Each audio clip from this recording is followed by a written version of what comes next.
D'accord. Alors, à travers tes rimes les plus riches, tu valorises la femme, Oui. tu défends les droits de la femme. Oui. Cependant, est-ce que, on va dire, c'est vraiment, je vais dire, accompli, on dirait ça comme ça. Est-ce que la femme est appréciée à sa juste valeur? Même si on constate que depuis un moment, on est passé dans visibilité, la visibilité. Oui. Est-ce que honnêtement, c'est pas, je vais dire, une petite parenthèse, une petite carapace pour que on laisse, on va dire, on griffe les hommes tranquilles? Alors, c'est...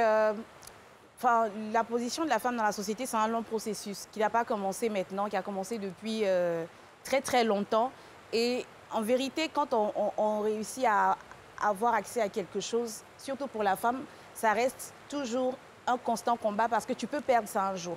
Si on ne conserve pas ce qu'on a acquis et qu'on ne transmet pas ça à nos filles, aux femmes qui vont suivre, ça sera perdu parce que, vous savez, ça peut être des privilèges, par exemple, pour les hommes, que les femmes fassent plus de travail ou fassent plus de choses ou aient accès à moins de choses. Et quelqu'un qui est privilégié, bah, il ne va jamais vouloir diminuer son privilège. Oui. Vous voyez, donc ça, pour les femmes, ça reste un combat. Ce n'est pas un combat contre les hommes, c'est un combat pour que la femme soit aussi épanouie dans la société. D'accord. Alors, de peur que la femme perde ce privilège, oui.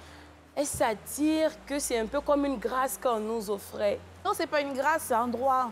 Enfin, c'est consacré dans la constitution de tous les pays qui ont adhéré. Donc, en vrai, les voilà. hommes, ils ne reconnaissent pas encore toute la valeur, tout le plus-value, on va dire, à 100%.